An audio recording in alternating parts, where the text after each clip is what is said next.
Hello and welcome to another episode of Sensational She-Geek live from Yancey Street. Today is Friday, June 25th, 2021, and this is episode 23B. As it is a Friday B episode, we're going to start the week off actually with a pick list. We're going to wait for the Loki stuff till after the pick list. And I do have the comic books listed in order. There's a lot of things that I was extremely happy with, a few things that I was kind of on the fence about. But then some just generally good stuff that we'll talk about. All of that when we start off here in just a little bit, before going into Loki episode 3. This was a little bit more of a meh episode than I think anybody really expected. But we'll go over everything. There were some big reveals and stuff like that, so we'll go over all of that in due time, before going over very briefly the latest episode, which is episode 11 of Superman and Lois. It was kind of just the meh stuff that it's been recently, but it had an interesting ending, so we'll go on and talk about that. And then we have two trailers that came out this week. One for the DCEU Suicide Squad trailer, the Suicide Squad trailer. And then for the MCU, we had the Shang-Chi trailer, number 2, or rather the full trailer instead of the teaser. Finally, it was released yesterday, so we will talk about both of those trailers. And then we will wrap up the podcast with a little bit of news about what Marvel is up to with the Amazing Spider-Man comic universe. They seem to be taking things in a new direction coming up starting in October here, which they just announced, and so I will talk about that and what we kind of think is going on with the upcoming Amazing Spider-Man comics, because it is a big switch up. So it is, if you're interested in the Amazing Spider-Man series or in Spider-Man, Peter Parker, or any of his kind of family of characters, then definitely stick around and we will get to that after we cover everything else from the episode. There wasn't too much news as far as this week went, aside from the trailers. Not a whole lot of like updates and stuff, no casting announcements, things like that. Last week we had, I know, a few pictures of Sasha Calle's Supergirl, which I believe I talked about in the last episode, and then there were some more pictures that had come out, I think, but it's all pretty much the same stuff. So before we get started here with all of this glorious nerd content, I will go ahead and plug myself. This podcast is available most places that podcasts stream, including YouTube, where I also have action figure review videos. The Mezco Wonder Woman video will be posted hopefully this weekend, because I am getting the replacement parts in today that got lost somehow immediately, so gotta have those to finish the video, and I will finally be able to do that, and that will be the next thing up on YouTube aside from my regular podcast content. You can find me on social media. Instagram, my very comic-based Instagram, is Anna with the Comics. My Twitter, which I don't use that much besides plugging my podcast, is Savage She-Geek, because sensational was too many letters. And my website is sensationalshegeek.weebly.com. Gotta have the Weebly extension in there or you won't go anywhere. Because I don't pay for it. But that is currently where I am posting my podcast notes, which is the podcast more or less in written form, things that I kind of take note of through the week to remind myself to mention as I go through the podcast. So in case you don't like listening to my voice, or you are a person who is hearing impaired, you can read the podcast more or less instead of have me talk about it. And that is up to date. I'm finally getting into the swing of getting all of that up to date after each podcast episode. We also have on my website, which I'm really excited about, my character reading lists, which some of my favorite female characters across different publishers. Notably, I have finished the completed reading list and commentary for every appearance of Madeline Pryor as well as Clea, both Marvel characters. I have a lot of Big Bardas done, but it's handwritten, so I have to transfer it into the computer at some point. But this is something that a project that's kind of been ongoing that I've been really excited about, and there may be things that come out of that later on. I don't know. We'll see kind of what I end up doing with this. But it's more or less just all of the notable appearances of these characters. I know I have a lot for Magic also down. I have a lot for Magic done, but not as much. I'm finished with the Clea and the Madeline Pryor one. So if you are fans of those characters or have any curiosity about those characters, definitely check that out, because I literally go through every issue and what happens in them with them. So I think that's about good with me plugging myself. Let's go ahead and get started with the episode. Since I'm starting off with the comic book pick list this week instead of Loki episode 3, if you would like to jump over the pick list and get straight into what I have to say about Loki and the things after that, go ahead and jump to about 48 minutes into the episode, and I will be wrapping up the comic book pick list. I'll be wrapping up my bitch session about Captain Marvel. You'll see when you get there. And then going into Loki episode 3. The comic book picks this week I'm going to be talking about in order of my enjoyment, because I felt like that would be kind of fun. Homesick Pilot's number 6, Harley Quinn number 4, Batman Reptilian number 1, Fantastic Four Life Story number 2, Marvel Voices Pride number 1, Silk number 4, Jonah and the Impossible Monsters number 4, and then Captain Marvel number 29, which I did not particularly enjoy. So just be aware that will be more or less just a bitch session on this Captain Marvel issue. So let's go ahead and get started off at the top of the list here with Homesick Pilot's number 6. Phenomenal stuff. I keep, after every issue, I think I love the series more and more. I am also really thrilled to have kind of recently figured out it seems to be an ongoing series, which I'm really excited about after this issue, because we got to see all kinds of room where they can create further plot and add to the plot and push things around, and there's just a lot of space for them to do stuff after this issue, and I'm really, really excited to see what they do with that. For some reason, I had in my head that this was only going to be like a 10-issue series or something. Definitely doesn't seem that way now. They're going into a second arc, and the second arc is probably going to take a while to play out. At least the 5 issues that the first one did. So I am very, very excited for the future of Homesick Pilots. This issue entirely, I was gonna say pretty much follows just Meg. It entirely follows just Meg, who is the sole surviving member of the Nuclear Bastards band, who were slaughtered by the haunted house early on in the series. Meg survived. She was like trapped in the house, we have to assume, because she comes out weeks later. Comes out of the house after, or I think it was weeks later. It's been a while since I read that issue, but she comes out after the fact, completely covered in blood, and it's permanently on her. No matter what she does, no matter how many showers she takes or what she wipes off, the blood is still on her. The blood will wash down the drain as she showers, but then it will be on her again as soon as she comes out from under the water. It's very, very weird. She's completely unable to get it off of her, and now she is being used by these government contractors who want to get her to pilot like a mech suit the way that Ami, the kind of main character of the series, piloted the house in the last issue. They see that as a threat, especially since Ami was technically using the ghosts that live in the house to power it. So they want to have like a weapon against stuff like this. Of course the government does. They find out that there's ghosts and they can do stuff like this. Of course they're going to want to have that in their wheelhouse. That's the government for you. So they collect ghosts, aside from trying to get Meg to get this mech thing and have it work, which it has yet to work. It keeps exploding, so clearly that's a problem. They collect ghosts, so that was a really interesting thing to kind of learn. We learned that most ghosts are miserable, presumably caught up in their last tragic moments before they died. But we also learned that salt will neutralize that darkness in a way and kind of bring out the true form. They use an example of one of these contractors who takes the salt pill and then he goes up to this ghost, which turns out to be his grandfather who raised him. But he can only see that when he approaches it with the salt to neutralize the like ghostly negative dark side of it. So that's a really, really neat concept, and it brings up all kinds of questions. They have a room full of these ghosts. They're trapped in the room because they're all surrounded with salt circles, and the items that they are attached to are surrounded by salt circles, so they can't leave.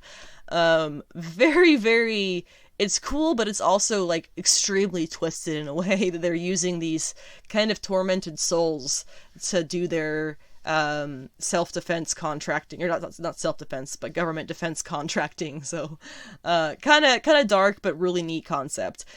So the dude who was at the house, none of this makes sense. There's a guy here who is a Meg's friend. He was part of, I believe, the Homesick Pilot's band, unless I'm getting him mistaken with another character. But he is kind of friends with her. After the last issue, they went through some really weird shit together with when Ami was piloting the house, and Meg was recently out of the house covered in blood. They were going through some stuff, so they're now here together. He's kind of useless to the government contractors because he doesn't have the connection to the ghost that Meg has, being covered in the blood from the house.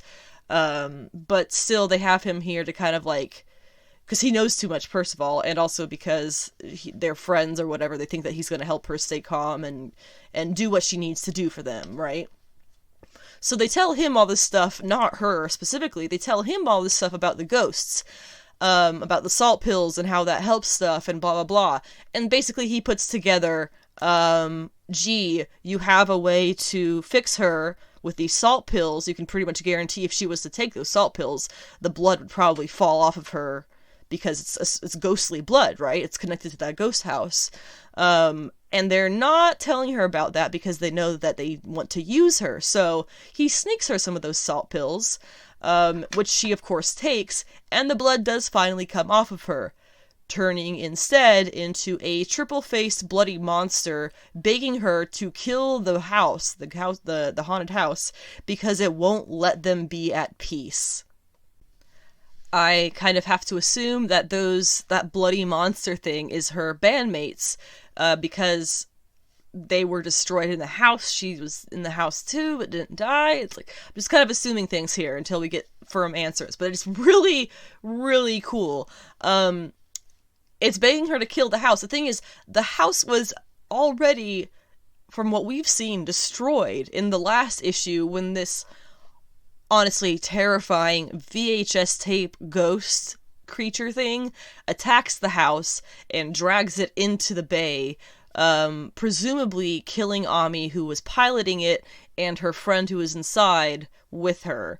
We don't know any of this for sure, but the fact that this, bloody monster thing that's been attached to Meg this whole time is now able to communicate with her thanks to the salt pills, that it's the house that's keeping it around, and it wants the house to get destroyed because then they can go and rest because they're dead and they're being held in this ghostly existence of blood.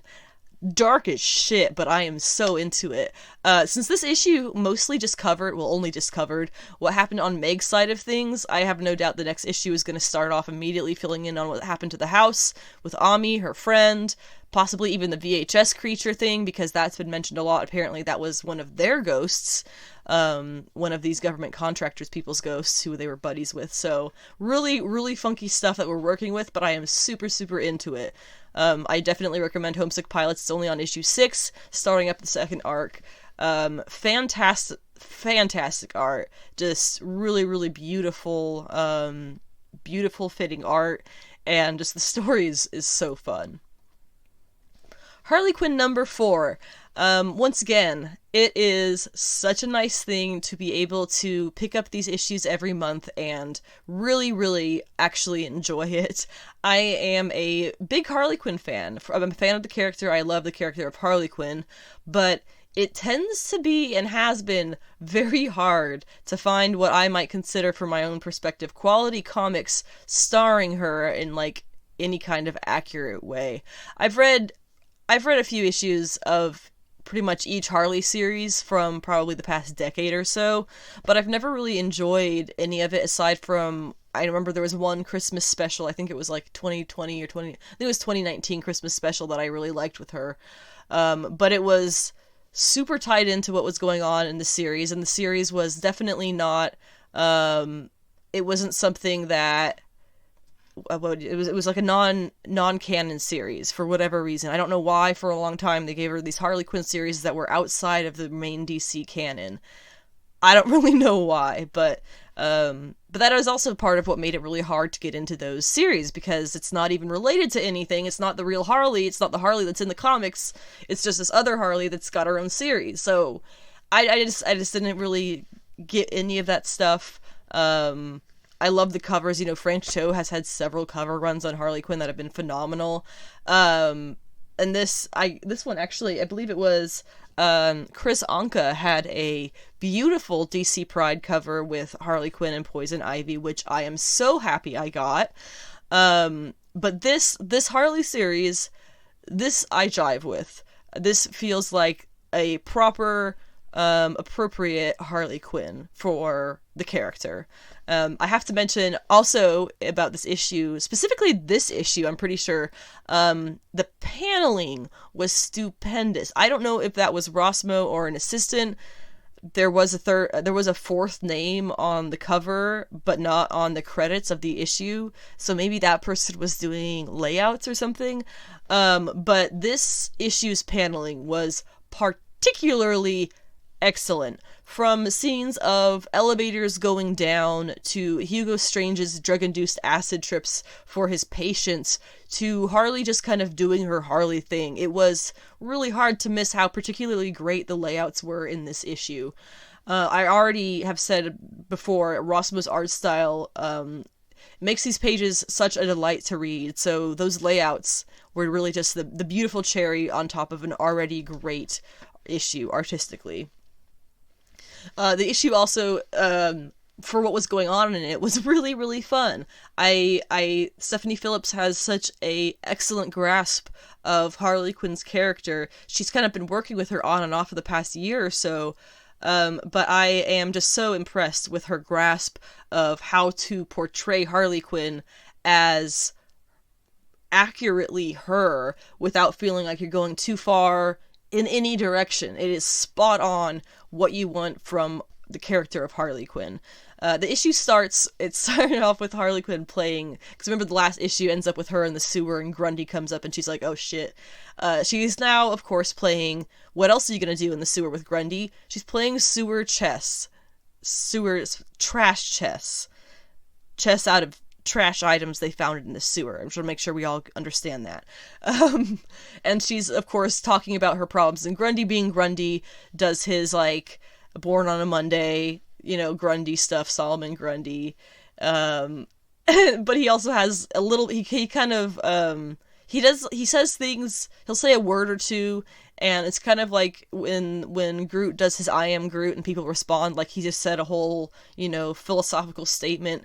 It's kind of like that with how she talks to Grundy, and I don't think that's anything really about Grundy. I definitely think that's just Harley being Harley and taking, his little grunts and whatever and making it into, I totally get you, Grundy, I know what you're saying, when really it's just her basically therapying herself. Is that a word, therapying? Therapizing? I don't think so. I think I just made that up. But she's doing this, kind of talking at him while he does his little Grundy thing, and they play trash chess. She compares herself to other heroes, and in this really funny, I really, really enjoyed this, and I can't quite put my finger on why, but it's so something that she would do. He sits there and he reminds her, as she's comparing herself to Batman and whatnot, you Harley Quinn. And it's so simple, and it's just Grundy being Grundy and saying pretty much the max of what he can actually say. But to Harley, coming from someone like Grundy, to her, it made so much sense. And she sits there and she goes, oh my gosh, Grundy, I didn't think about it that way. You're right.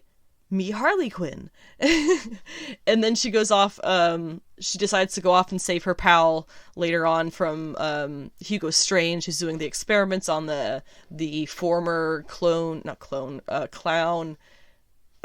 Joker clowns, whatever you want to call them, his minions. And she goes off to save him, and to my absolute delight, she's trying to figure out how she's going to get into the building, and she reminds herself, me Harley Quinn. Oh my god, dude. I love this. She ends up dressing in low-key Crepe Crusader outfit, because you see the shadow of it and it looks like Batman's shadow, but then it pans over to her and she's wearing this, like, it's like a pink blanket or something as a cape, and I think she's got like a hat on and she's holding her fingers up like the little bat ears. I really love this series. It gets her so well, in a way that fits in the DC universe right now. It's not an outside thing. It's not a secondary thing. It works so well, and I just, like, I hope this series goes on for forever. I love it. Now, before I really get into Batman Reptilian #1, I have to stop for a second and appreciate comic book art. Obviously, it's great, and we definitely take advantage of it as comic book readers. Take it for granted. That's what I was trying to say, as comic book readers. But sometimes you have these moments where you just have to stop and appreciate it fully for a moment. And I definitely think I read Homesick Pilots and Batman Reptilian back to back this week.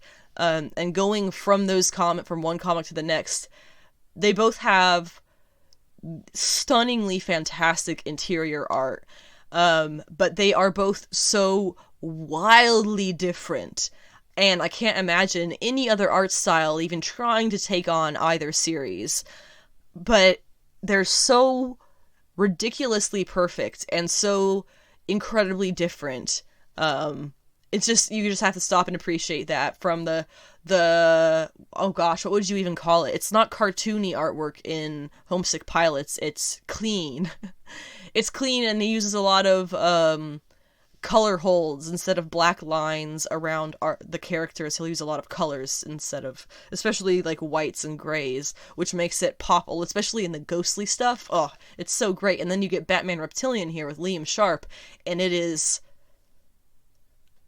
I think Liam Sharp is doing oil painting for this. I think every panel is oil painted. I could be definitely wrong, but that's what it looks like. So you can imagine how drastically impressive this is. Just had to get that out. Art appreciation moment. So anyway, Batman Reptilian #1. The first page of this issue had a dedication from Liam Sharp to Steve Dillon, who passed away in, I believe, 2019. Dillon was a longtime partner of Garth Ennis. For Garth's writing, Dillon would often do the art. He did all of Preacher, a large, very, very large chunk of The Boys, something like the first 100 issues, I believe I was told. They had worked together for a very long time. Apparently, this series was meant to be another team-up of Garth Ennis with Steve Dillon, but he unfortunately passed away a few years ago, and I want to read this to you, the dedication from Liam Sharp to Steve Dillon, because Liam Sharp is the second choice artist for this, apparently, and he was the perfect alternative. So I'll read this dedication in case you are just curious, or if you're a fan of Steve Dillon. It says, "For Steve Dillon, a big brother to many of us, the script of this book was meant for him, and I would rather have him here by far than be drawing it for myself. I'm doing my best to make him proud, but that said, I can feel him over my shoulder, chuckling a little, saying, 'No, mate, you do you. Shame to waste it.'" How beautiful is that? From one professional to another, from one art fan to another, from one artist to another. It's very appropriate. And it was just really nice to see there. Wasn't expecting to get some feels at the beginning of this issue, but we did. The way this whole issue does play out is very spooky. You get this incredibly dark, and do remember this, I'm listing this third on my, like, in order list of favorite things, but it's probably tied for first with Homesick Pilots and Harley Quinn, because all three of these were so great. Such great issues.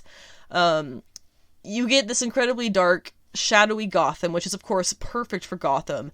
And you get a Batman who is clearly drawn as the people of Gotham must see him. He is hulking. He is huge. He is oddly lithe. You don't really see him moving ever, but he does move. He is like a ghostly or demonic caped figure. And Sharp actually goes as far as to draw Batman's cape, the ends of it, in like smoky swirls to kind of add to that spookiness, so when he walks it kind of swirls out behind him. But what's really interesting about it to me is I'm actually not sure if that is actually a more literal translation of what this Batman is. Is he partially demonic? Is that part of what he is and why he looks this way? Or is this really just like a caricature of what he appears to be to the citizens of Gotham? I don't know. We know at some point there will be this monster, this reptilian monster involved, but we don't know who it is or how it's going to come to be. We can assume it's going to be Batman because, you know, Batman Reptilian. Granted, you know, I haven't read any of the solicitations for the next issues, which are out. I don't want to spoil this for myself, really, so I haven't read those. And they may have the answers to what is going to happen in the series, kind of. You can put things together well enough with the solicitations. But there is definitely something supernatural about this Batman, I think, in the way that he moves. He is also terrifying. Written to be just an absolute nightmare. He has the scene while he's trying to pry information from a criminal, Batman repeats kind of in different phrasings over and over again how he never kills. And after a little while, well, after the first time or two, actually, the threat is very clear. He will not kill you if you don't do what he wants. He will just maim you for life and make sure you're never not in excruciating pain for the rest of your miserable goddamned existence. So, in a strong way, it's a little scarier than just being threatened with death. I think at one point he even came out and said, "I will make sure you don't die. Like, I will bring you to the brink of death with the pain that you will be in, but I will make sure that you do not get the release of death." That's dark and that is terrifying. Another thing that's kind of going on in this issue, not kind of, it is going on in this issue, the criminals of Gotham are at each other's throats, brutally killing each other's gangs and leaders. That was one of the dudes who Batman was, the dude who Batman was interrogating was one of the members of one of these gangs who had witnessed this whole thing go down, so he wanted to see what this dude had to say. When in this issue we learn from him that the Riddler, I believe it's just the Riddler and the Penguin who have died. The Riddler got slit, I think they said, from chin to chest or something like that, from chest to crotch. It was something like that. And then the Penguin was nailed to the ceiling. So that's pretty wild. And the Mad Hatter he needed a tracheotomy, I believe is what they said. Which is when they have to, like, your lungs collapse or something, so they have to, like, give you an airway in your throat. And, like, you've seen it on shows, I'm sure. Medical shows and shit. So I'm wondering, through all of this stuff, is this the Beast doing this? Or is this, like, somehow the effect of the Beast's presence on people, on mankind? Because what the dude described was basically they were all in this meetup. They'd have this regular meetup to try and decide how to kill Batman, which is pretty funny because Batman was like, "Yeah, I'm aware of that. I used to go and listen in, but none of you can decide what to do, so it doesn't matter now." Which is totally, totally awesome. It's 100% what you would expect from the various villains of Gotham. They get together to try and decide how to kill Batman, and they can't agree on anything. But in this particular instance, there was a shift in the mood, and suddenly everybody was at everybody's throats. Then later on, this stuff happens with the villains getting brutally murdered and whatnot. So something is happening in the background here. Is this somehow the Beast pops up or is this like the Beast is like a metaphor, maybe? That's very possible. But I think I heard that we're supposed to be seeing a monster in this at some point towards the end, so maybe not. I don't know. Well, I'm excited to find out. They also do, Sharp also does an excellent, really, really good job. This is something that Caitlin Yarsky does, and why she's one of my favorite interior artists as well. Really good job of making characters look not only unique to each other, but to themselves. He draws near caricatures of the Batman's rogues gallery, complete with greasy hair, large, bulbous, crooked noses, furrowed, dirty brows, and disgusting, oily, porous skin. They look like the pinnacles of scum and villainy, and it is phenomenal. I think I've said that too many times in this episode. Phenomenal. What really struck me as interesting, though, when I finished this issue, I didn't really discover it, and I didn't notice it until it was done. there isn't really a solid plot of what we're following quite yet.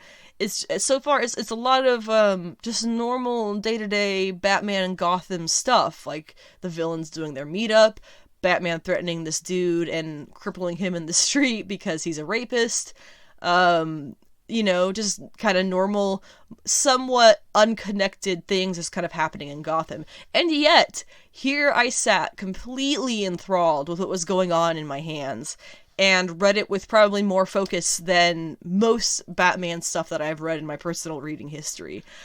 I don't know if that is thanks to Sharp's uncanny, unparalleled art, or the vague mystery of when or what the Reptilian is and when they're going to show up potentially. But man, this won me over in all kinds of ways. It's this Black Label, makes a lot of sense. Obviously not canon, not main canon, but so good. I am just absolutely thrilled with this issue, and for 100% for sure following through with it to the end. It's delight. It's awkward laughter. It's so pretty. It's so pretty. For a drastically dark and morbid kind of art style, it is. There was a page early on in the issue where it's Batman and he's saying something in like one little text bubble, but you see it's him painted in one side of the page, and then the other side of the page you get like the city hall of Gotham, or the courthouse, or whatever it is, and then there's like a few people in the background like in shock for what just happened. But it's, oh my god, I want this as a poster.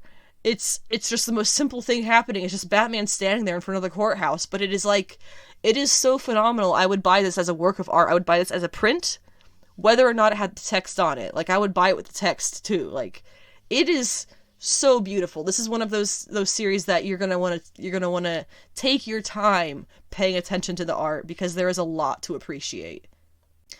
Moving forward, Fantastic Four Life Story number 2. I really enjoyed the first issue of this because I felt like I had a clear vision of what could potentially happen, and I was totally right about one of those things, and that was that Reed was going to be basically torn apart by his obsession with Galactus. He was going to destroy probably everything in his life with his obsession with Galactus, and that pretty much seems to be what's happening. By the end of this issue, Sue has left him for Namor, which I'll get to in a second, because I got stuff to say about that. Good stuff. But what was it saying? Sue has listened for Namor, and Ben Grimm has moved back into his house because they're just going to be bachelors living together now. His relationship with Sue obviously was destroyed. His relationship with his son was never really even kicked off the ground. His son, as a very young child, calls him Dr. Richards, and his mother has to remind him to call him Daddy. And then, of course, after she leaves him, he's mad that his mother has left his father, and she refers to him as Dr. Richards, and he goes, he's not Dr. Richards, he's Daddy, of course, now, because, he's not around, so he's mad, and blah, blah, blah. You get it, divorced kid stuff. There was some really funny stuff about this too. This takes place in the 70s, of course, so you got some fun references to pop culture in the 70s. For example, it took me a second to figure out what was happening in this panel, but then I saw his glasses and I figured it out. A panel of Yoko Ono and John Lennon sitting in their, it was the strike, right? They did like a hunger strike or something, or a bed strike, whatever it was, in that glass room where they just stayed in bed and had the signs for peace in Vietnam all over the place. Johnny apparently shows up then and plays guitar with them for John Lennon and Yoko Ono. I thought that was pretty funny. And then there was also a clip of Ben Grimm starring in Bonanza, which seems to fit somehow very well, even though I don't think it would be safe to put him on a horse, but that's pretty funny, starring in Bonanza. So the thing about Sue and Namor, so that's pretty much the issue. The issue ends with NASA or somebody gets in contact with Reed and said something's coming towards Earth fast, it's something big, and he freaks out because obviously he's going to think that this is Galactus, whether or not it will be. The thing about Sue with Namor, I am somebody who is of the belief that, in my own personal headcanon for the Marvel main, universe of comics, 616, Sue left Reed during Civil War, right? We know that happened. Sue left Reed during Civil War. She made sure she had, she wrote him that letter about how she made fish for dinner to make sure that he was, keeps his brain cells going, and she had sex with him to make sure that his heart was healthy and made sure the kids were good in the day, whatever it was. And then she leaves him. Make sure that it's all nice and set up for him to, be by himself, and goes. In my personal headcanon, they never got back together as a romantic married couple after that. Especially after certain things have been brought up recently or in the past few years in comics, like the idea of how Ben Grimm potentially is fixable, but because Reed is Reed, he has sort of mentally blocked that, because he doesn't want to take away the attention or whatever. Same thing kind of goes for their son, how that was also supposed to be, is there a fix for his powers he's having a problem with his powers, but then, he's not fixing it, and then the theory of, oh, well, if it is fixable, then you're just holding us back, and basically what I'm saying is Reed's a piece of shit. I never liked Reed Richards. He and Sue got married when he was like 40 and she was like 22 or something. I don't understand why they keep doing these really fucked up relationships between superheroes, but it's a long-standing tradition. But that's basically, in my headcanon, Sue never got back with him after that, because why would she? They've been together as partners, and as parents of their children, and as members of the Fantastic Four, but in my personal headcanon, Sue has not been romantic with Reed, and they're like separated, but they're not publicly separated, is kind of what I'm trying to say here. And, Namor could get it. We all know he's nice. I'm getting off track here. I think that's pretty much all I got to say about Fantastic Four Life Story number 2, though. There was a bunch of short stories in Marvel's Voices Pride, so I kind of want to go over the ones. It's hard to remember all of them, and even looking at the names, it's hard to remember like what it is that's in the stories. So I'll just kind of go through the issue. I have it here in front of me. It starts off with the intro by Luciano Vecchio, I believe. It's just he's writing and drawing it, so he goes through the various history of queer people in comics, from way back when to now. It's a really cute little intro, honestly, although I stand by that Kyle and Northstar would not have wanted a very public wedding in the middle of fucking Central Park. But yeah, that's just me. And then you got a page with Wiccan and Hulkling by... oh gosh, that is Jim Chung, that's what it is. He's very well known for those two, the Young Avengers arc that he did. And we've got the Nico Moruno, or Minoru, I always do that wrong, and Carolina Dean story, which is very cute. You have a very brief Elektra story where she takes down these stupid villains that have popped up once or twice in comics recently on rollerblades. I don't remember what they were in, but they were in something and I laughed. She takes them down and then takes this girl out to drinks. It's really sweet. You get a Black Cat story where they take something out and then they go on a date. You get this Comic-Con, New York CosCon is what it says, but even this is Comic-Con, where this She-Hulk cosplayer is attacked by Titania, because she thinks it's the real She-Hulk, and then though it turns out that the woman cosplaying as She-Hulk is actually a trans woman, and they go out and they have coffee and talk about her story, about how, let me see, there was something here I wanted to read. It just says, you want confusing, try going through the wrong puberty. When I hit my growth spurt and ended up gigantic, I thought I'd always stand out. But then I found She-Hulk. She was gigantic. She stood out, and everyone loved her. That's a lot of why I like She-Hulk too, because I myself am a very broad-shouldered 5'9" lady, so it's well above average. Let's see, you get a what is he, Speed? Is that what his name is? Shoot, I always remember their names or forget their names. When I say remember, I can't do anything. Prodigy. It's Prodigy and Speed. I always forget that they are like a thing. They get a little story in here that's for some reason way longer than the others, and then we have an interview with former associate editor Chris Cooper, which seems... I guess he was back in 1996 when Alpha Flight had what's-his-name come out. They have a page of big gay moments, which I actually didn't see this before. That is really hilarious. Stuff like Kitty Pryde talking about anti-mutant sentiments and how that relates to homophobia. You have Northstar coming out. I have that issue. You have the marriage of Kyle and Northstar, which was the first same-sex marriage in Marvel Comics. You have America's Origin, which has been retconned, so fuck everything, right? Sorry, I'm, like, not happy about that retcon at all. You have Carolina Dean and Nico finally getting to kiss. You have Wiccan and Hulkling's wedding. You know, you have a lot of stuff in here. But the only reprint that they actually have was the Northstar coming out as gay at the back. So then you have, let's see, some characters whose names I am terrible with remembering. I guess this is Anole and Jonas Greymalkin.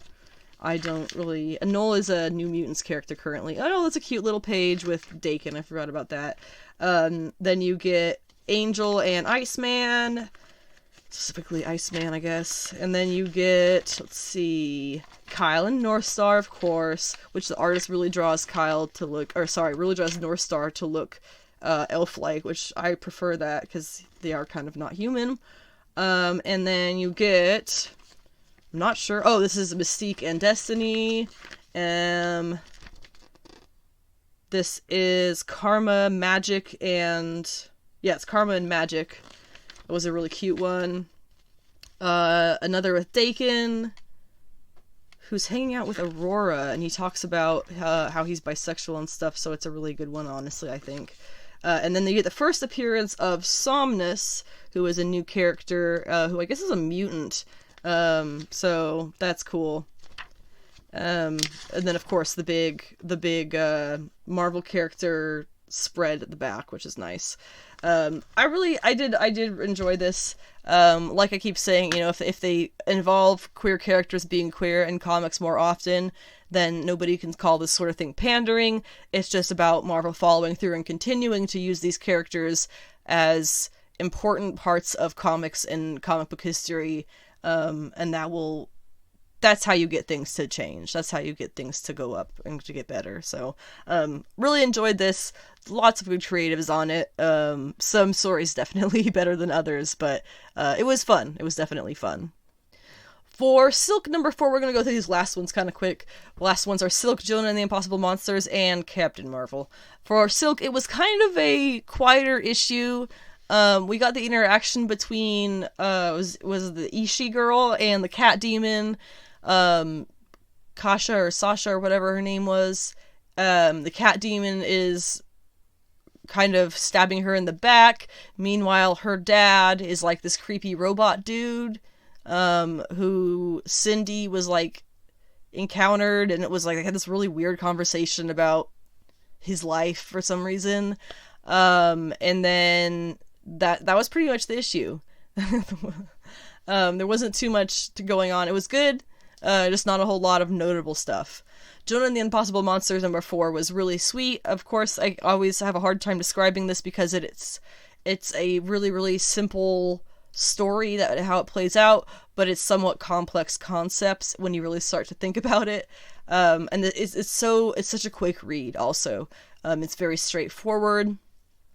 In this issue the last issue we had ended with one of the monsters crashing into the cave that she and some other people had been staying in to stay safe.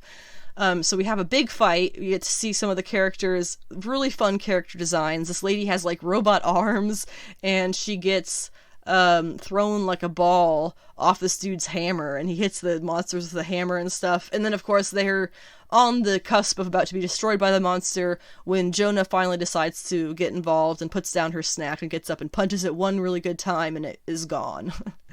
So then everybody has to leave the cave because it's destroyed, and the two of them, Jonah and her sister Rainbow, go off with some dude who you can tell immediately is a seedy little bastard. he says he's going to take them to the next town to look for their father. However, I think his name was like Sano or something. He's definitely up to no good because he says, "Oh, I'm so glad to have met you." And you get like the final panel of his eyes like cinching closed, looking all creepy and suspicious. So he's definitely up to no good. And I have to wonder if he'll be the key to finding out what Jonah is, because he has to have some kind of reason that he's going for these two girls. I doubt something like this is going to have it be pedophile reasons. I don't think it's that kind of comic. So there's got to be some kind of reason that he's interested in Jonah. And I'm assuming it's because he knows something about who or what she is. Captain Marvel number 29. I am not excited to talk about this. The art was not consistent or fitting. Characters' faces look one way and another in the same page, on panels in the same page. It was really inconsistent. The narration from Carol's side was extremely lazy and quite juvenile. The interaction between Rhodey and Doctor Strange that we had was unbelievably bad. Doctor Strange just had sex with Carol, which turned out to be nothing to either of them. But she literally just broke up with Rhodey, like the day before that. And so now the two of them are talking, and somehow Rhodey knows that they've had sex. And he's just like, "Man, I'm not very happy with you." What? Your girlfriend basically just cheated on you with him. That's basically what happened. Especially if you guys... And they're gonna get back together after this? What? And you know that she fucked Doctor Strange, and you're just gonna be like, "Yeah, honey, let's get back together." What? What? Sorry, I just don't get this.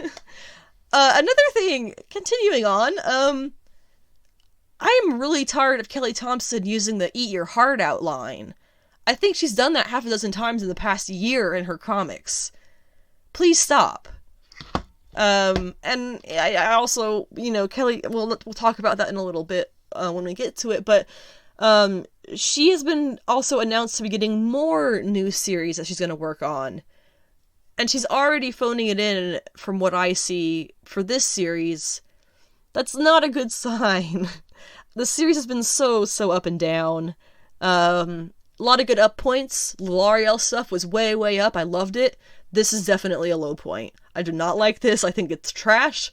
I have a goddamn Captain Marvel tattoo on my chest, so you understand that this character is very important to me, and I understand this character. I've read most of the issues she's ever been in. So, I don't really get this. I don't know. It's just, it seems to be very juvenile of, "Oh, the drama if she had sex with this guy," and, "Oh, never mind, it doesn't matter. Oh, the drama of the two boys interacting. Oh, it's not really gonna matter. They're gonna get right back together." It's like, she wants us to think all this stuff is so dramatic and, like, oh my gosh, so much drama, but it just doesn't really hit.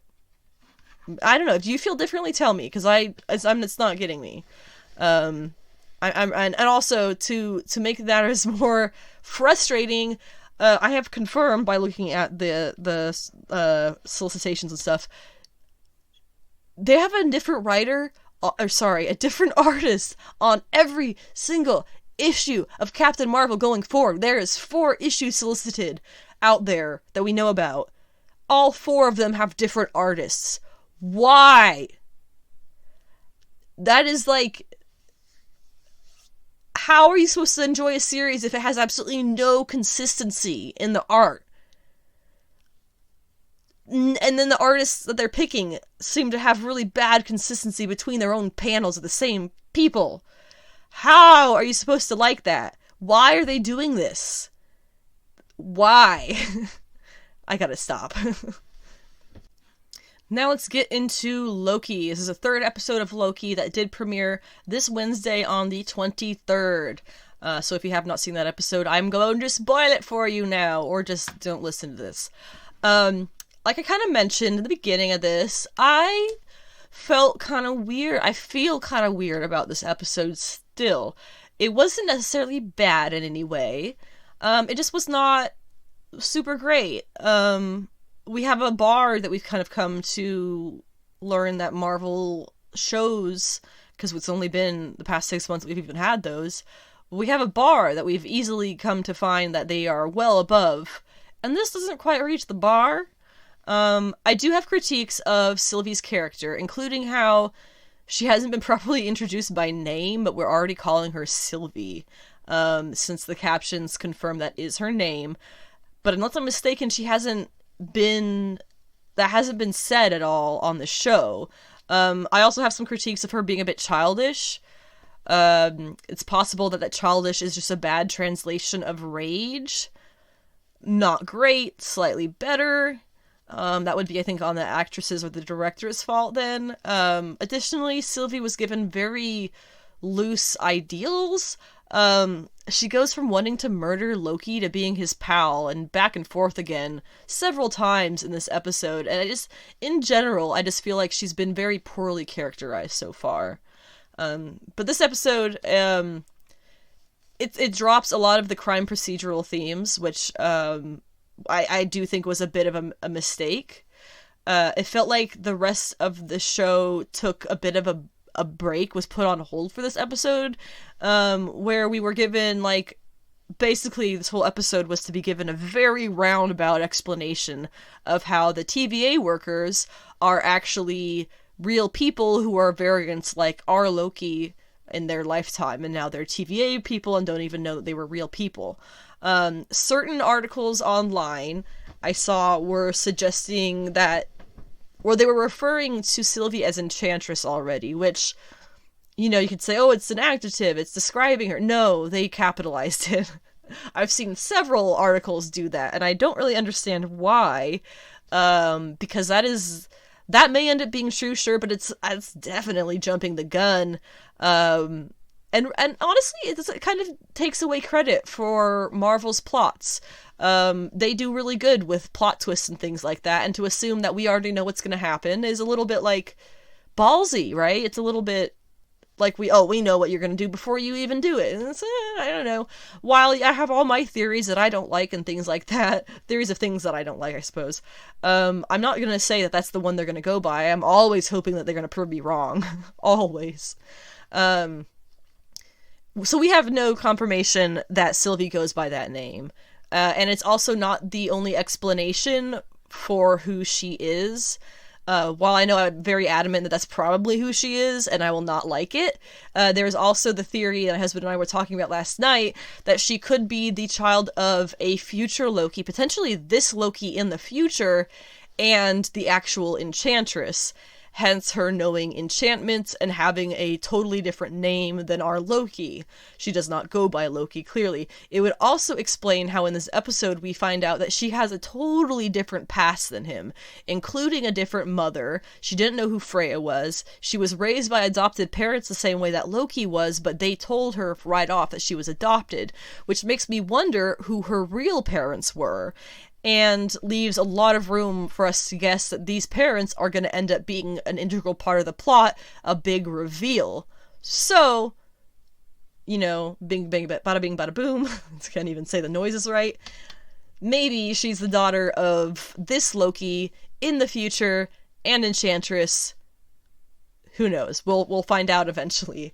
I'm still holding out that we're going to see the real Lady Loki in the show. By which I mean the tickle bitties and the horns and the dress and the golden or long black hair and the, like, basically drag queen but female, like, just so extra. I still want to see that in the show. If Sylvie ends up being the only version of a Lady Loki that we get in the MCU, I will be very mad at Kevin Feige, not gonna lie. That would be a horrific, what is it, phase 2 feminism move? Whatever the phase of feminism was where they were like, you can't be girly, you can't have sex with men, burn your bras, if you wear a dress that makes you look pretty, then you are a whore, if you stuff like that. Now feminism has moved beyond that into accepting that there's all kinds of women who can do all kinds of stuff as long as it's truly who you are and you're not hurting yourself. Who cares? You care, that's all that matters. But yeah, so that would be a bad move to make, is my point there. If this is the only Lady Loki we're gonna get, that's not a good move. Let women be sexy. I get this is the MCU, but for Christ's sake, you can have a sexy Lady Loki in the MCU. I think that's fine. You had Black Widow in that suit in Iron Man 2.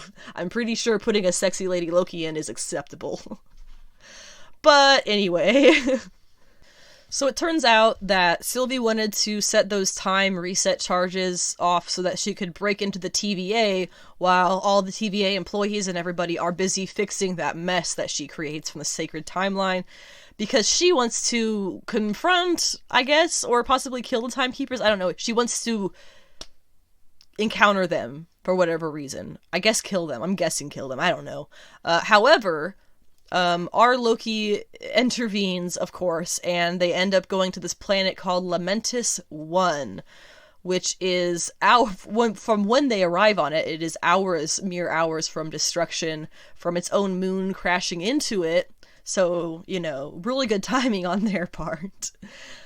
They come up with a number of escape plans, he and Sylvie, all of which fail, including the last one, which was to get into the last arc off the planet, which historically gets destroyed, and they're like, no, we can get there in time and save it. And of course, the arc gets destroyed right in front of them, before anybody gets snuck onto it or it takes off or anything like that. So the episode then ends with, the concern that the planet's about to get crashed into and they're all gonna die. But I don't, you can't really worry for them because there are still 3 episodes left, so we know at least Loki's gonna be fine. Which does make this whole situation a lot more humorous than dangerous. But I can't help but think that that's not what Marvel wanted for this episode. It's just kind of how it planned out. It's take it how you will, I guess. The reveal that every member of the TVA has had a past life as a variant is a pretty big deal, because it means that people like Mobius even potentially have a history we don't know about. That would explain why he's so obsessed with jet skis and the beach, because that was probably part of what he liked in his past life. They're all under the impression, all the TVA employees are under the impression that the timekeepers made them just to be TVA employees, and that's like all they've ever been in their existence. We can assume now that their memories have been wiped, with the potentiality of them maybe being returned and remembering who they are. I don't know. Even if that doesn't happen all the way, you can bet they're going to feel some kind of way after learning that they have been lied to for all of eternity. That will not be a good feeling, I'm sure, to find out. There is also the thought that there could be multiple versions of the same variants working for the TVA, such as multiple analyst Mobius working as analysts for Renslayer, right? Because we know that there are other analysts, but we haven't seen any of them. So what if all of the analysts are just different Mobiuses from different variant time streams? That would be kind of funky, and that would be... I'm starting to think that these timekeepers have like a dark sense of humor. And it's kind of something that would fall along that vibe that I get from them. With all of that in mind, I have to assume that this whole series is going to end up with Loki popping up on the Timekeepers, who are going to end up being a very much Wizard of Oz situation. Pay no attention to the man behind the curtain, it's going to be, whether it's Kang, Mephisto, I don't know, but I think it's definitely going to be that it's not going to be whatever they expect in a Wizard of Oz kind of way. And if it does happen, all this stuff the way that I've been saying, oof. That would be a bit too predictable for what's supposed to be like an MCU mystery show. So I kind of hope that I'm wrong about all this and that doesn't happen. I don't know. I hope you see what I mean there, because I want to be surprised. I don't want to be sitting here going, that's what's going to happen, and then be right about it. Sure, that feels good because you're like, oh yes, I'm right about it. But if it starts happening too much, then you're just like, okay, well, the writing's just not as good, and I don't have anything to brag about now. So kind of hope that I'm not right. Kind of hope that I do. So we'll just wait around and see how I feel about it when whatever happens. There's also, last thing, there is a lot of comparison to Doctor Who that's been going on already for the first 2 episodes. After this 3rd episode, I finally get it. Time travel, obviously being the most obvious one. Multiple versions, obviously, yeah. Here we go, that got solidified with the alien planet on the way to being destroyed. That was definitely Doctor Who vibes. And I guess it fits, the dorky humor of Doctor Who kind of fits this episode as well.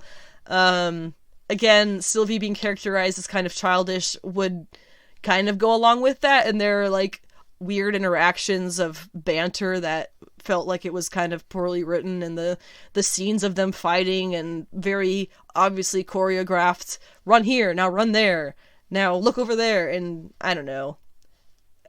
It was all very dorky, and I'm hoping it picks up to be a little bit more quality feeling in the next episode. For Superman and Lois episode 11, we'll just go over this really quick. There was not a whole lot worth mentioning.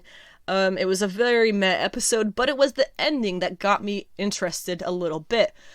Turns out that somehow they are using Edge's like Kryptonian making machine on Clark, which is going to make him turn to their side, it seems. So we can assume that's how it went down on this other Lex Luthor's world, why he's anti-Clark Kent / Superman. So that's kind of neat.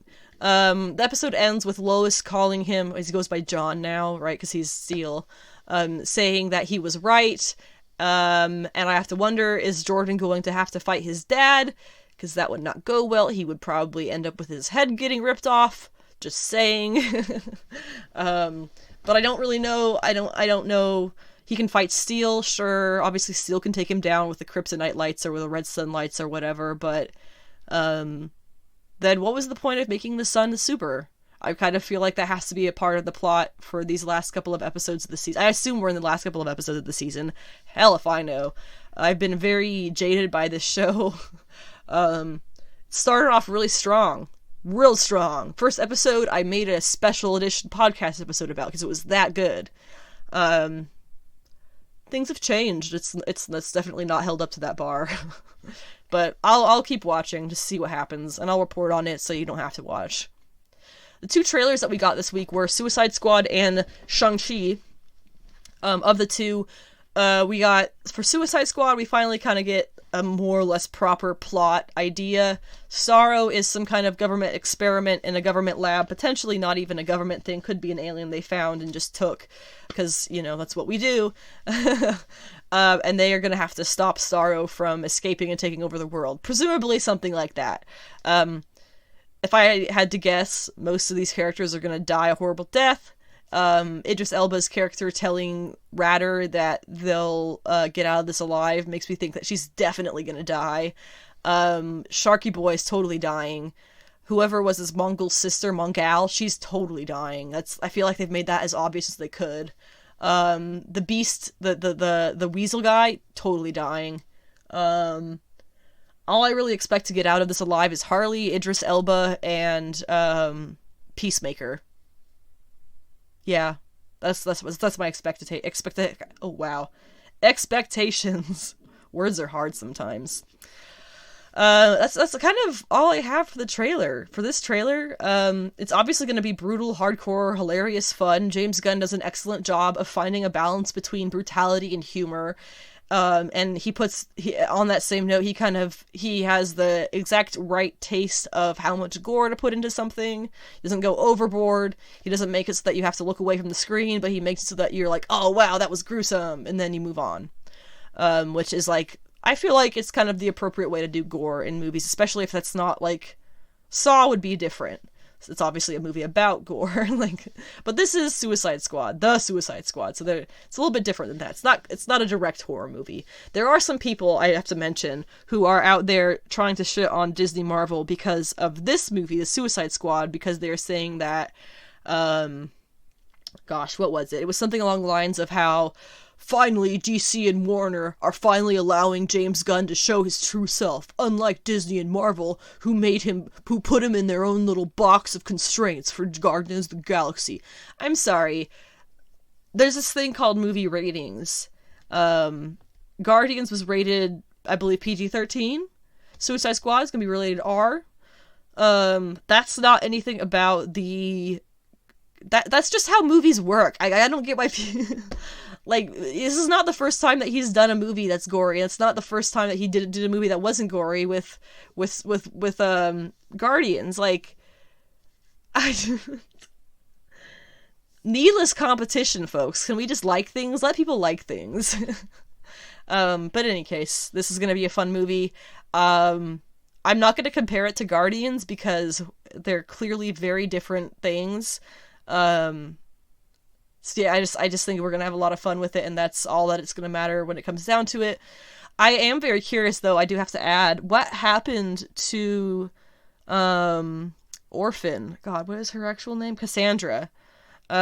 She was in Birds of Prey, and this takes place after Birds of Prey. So I gotta, did she get taken by her mother, or did she get muted? And now she's gonna come back as this? They're probably not gonna mention her, let's be honest. I love it, though. I really like her new look. I think I tweeted it some years ago, after Birds of Prey, I think it was, how the clear next step in her visual growth as a character on screen was to do the black and red, and they did it! So that was really awesome to see. That was one I was really happy to be right about. Moving on to the Shang-Chi trailer, came out yesterday, which was Thursday. Definitely check it out if you haven't seen it. This movie is going to rock. I know it. This trailer had more stellar fight sequences than the first teaser, more flashback sequences, and just so much cool stuff to pick up. The biggest thing, though, that I'm obviously going to start off with, that happened at the very end of the trailer, was in an apparent, what seems to be an underground cage fight match, Abomination appears to be fighting Wong. Let me say that again. Abomination from The Incredible Hulk is in Shang-Chi fighting Wong. I'm going to say Benedict Wong, that's the actor. Fighting Wong. That is awesome. We know that he's going to be back for She-Hulk on Disney+. This is a really cool tease of that. He looks far more accurate to the comics than he did before. I'm assuming that him in the movie is just going to be a really short cameo showing that he's out there in the world causing chaos and breaking bones. For whatever reason, that will tie him into She-Hulk. Maybe he finds his way back to New York after that, or more likely, maybe Bruce comes down here, wherever he is, to take him down after hearing that he's here and ends up getting obliterated because he only technically has one arm now, remember? He's not at his peak shape. So, as for Wong, he can do what he wants, basically. That's about it. I'm not going to question why he's there because he can do what he wants. He's Wong. He has his own person. Another big reveal was that we got to see the Great Protector for the first time. This is the dragon that's going to be in the movie. This dragon has already been in toys and marketing pictures, but this is the first time that we're seeing how it will look in the movie. We see it in the clip of Shang-Chi being presumably tossed into some large body of water, and there the dragon is below the surface. It looks sick. I like the design a lot. It's not green, but, we're going to take what we can get because this, we can pretty fairly assume that this dragon is going to be the MCU take on Fin Fang Foom, which I am fine with because that name is so racist. Same thing kind of goes for Shang-Chi's father, who was called Fu Manchu in the comics. Could you even imagine calling those two characters by their comic book names in the movie coming out of their mouths? Yikes. It would have just been bad. Shang-Chi's mother, or at least whoever his maternal caretaker is, has some kind of nature magic we see. We get to see her in a few clips, but one of them has her very clearly using some kind of Tai Chi body movement to swirl these beautiful green leaves all about the courtyard that she's standing in. Now, Shang-Chi's father, Wenwu, he is either ancient or they're using the same actor to play his ancestors as well, because we do see him in some of these supposed flashback scenes fighting with the Ten Rings at that point in time as well, assuming they're early on in their existence. To his son, though, Wenwu is just a gangster and a bully, leader of the Ten Rings organization, which I have no doubt had a lot to do with him moving to America and apparently, according to this trailer, changing his name. That is what the narration of this trailer says, so Awkwafina's Katie character must know him as something other than Shang-Chi, and I'm curious about what that name he's going to choose is. The plot for the movie, in general, we can see pretty clearly now. It's going to be something like, when Wu was his father, he was a hard man. When Shang-Chi got to a certain age, he was allowed to go out into the world and make something of himself. Instead, he kind of disappears, trying to fit into American society and leave his past behind, which is when he and Katie meet and all that good stuff. Then his father wants him back, so he sends his soldiers after his son, finally including Death Dealer, the character who I think is his sister, Xiling. We do get to see Xiling look pretty goddamn incredible in the trailer too. She is in the fighting rink, so possibly going there to meet up with Shang-Chi, or to prove that he's not as good as he thinks he is, or to just like make everybody look like a fool with her fighting skills. So I have a lot of high expectations with this movie, but it looks like they are fully bringing all of the power behind them, and they are gonna put out an incredible movie. I'm just so excited for it. September is so far away.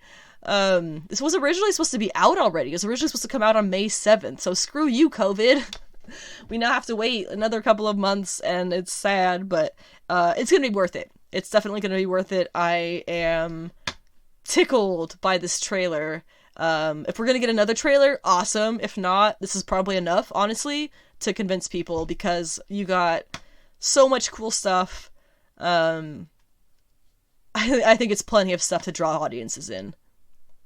Finally, I'm going to wrap up this episode with some discussion about the plans upcoming for The Amazing Spider-Man. I believe it is issue 74 that the current Spider-Man is going to be ending. It's been a good run. I haven't been reading it, but my husband's a big fan. And just know that all this is... This being a shakeup is very interesting, because it makes me wonder if they have other similar plans, and if this is going to be something that's going to stick around for a while, and what exactly it's going to change throughout the MCU, the Marvel universe.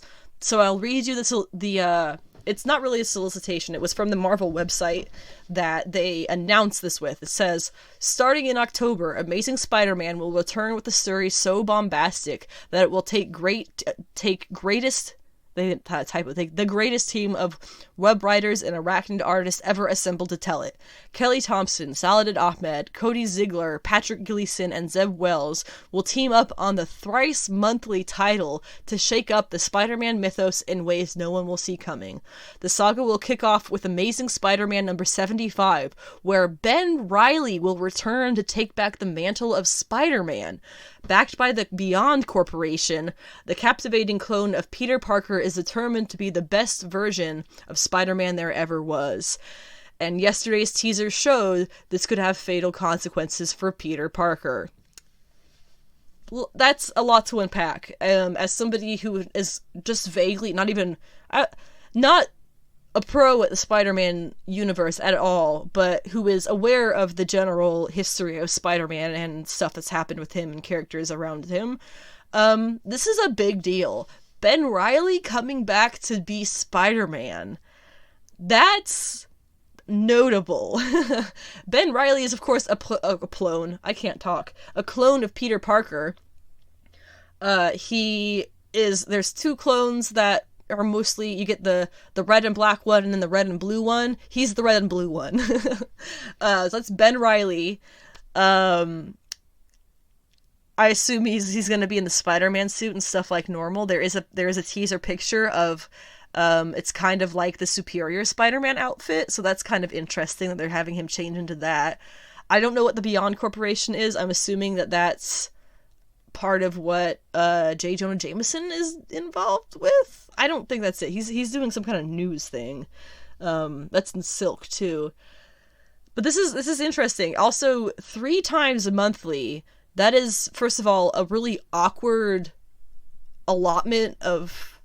You get roughly 4 weeks in a month, and they're doing 3 times monthly. So it's going to be, I guess, 3 different titles? Or is it 2 different titles, and one is twice monthly and one is once monthly?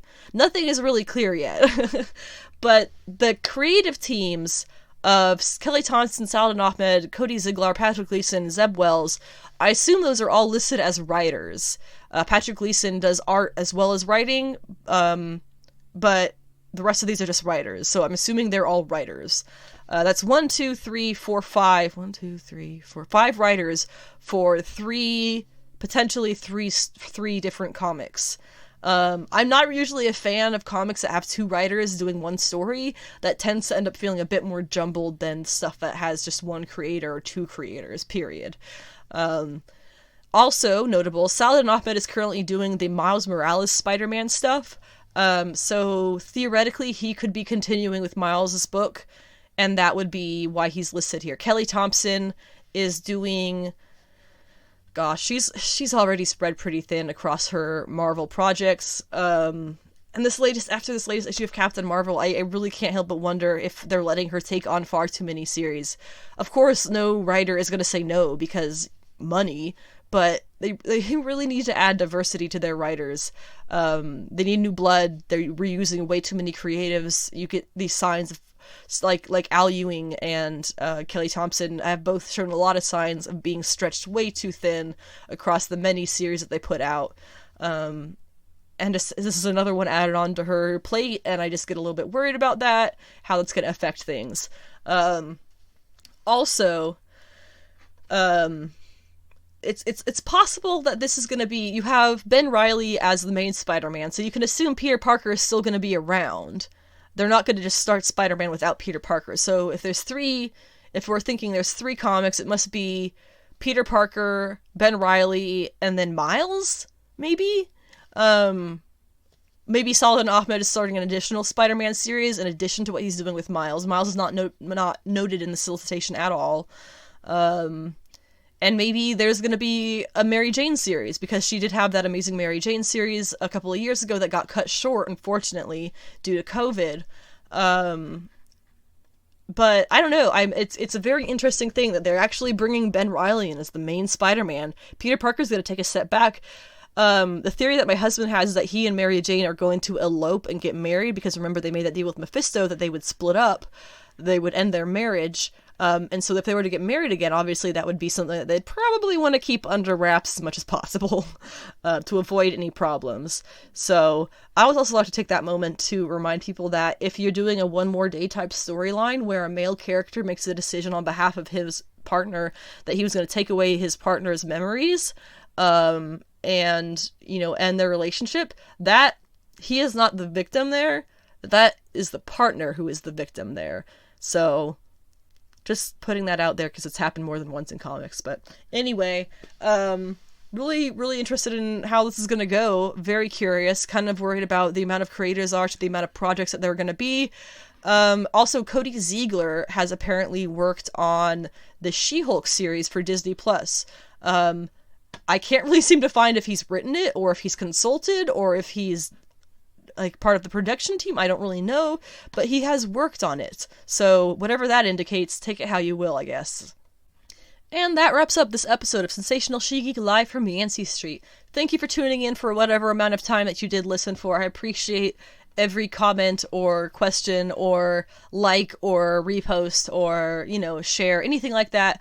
I appreciate all of that so much because it does keep this podcast up and going. I do not really have a way to support the podcast yet. If that is something that you are interested in, I don't have any kind of patron system or anything like that, but I am going to be starting up an Etsy store for some alternative culture things such as superhero and gosh, I don't even know. You'll see when I post when I'll talk about it more later. But that is something I'm going to be selling some art related to these kinds of things that we all are interested in. So that will be the way that you can support this podcast if you are interested in doing so.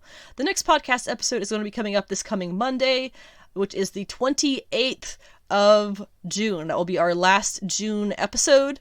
And at that point, I'll be going over the comic book pull lists for things that are coming out that coming week. I will also be going over whatever happens in news and pop culture between now and then. It's been a bit of a quieter week for the pop culture news, so hopefully we'll have a bit more going on over the weekend and have plenty of stuff to discuss then on Monday's episode. Thank you again for listening. It is officially summer now, so wherever you are in the world, as long as you're in the Northern Hemisphere, which is where it's summer, wherever you are in the world, remember to stay hydrated, don't be mean to people, and always, always get sweaty.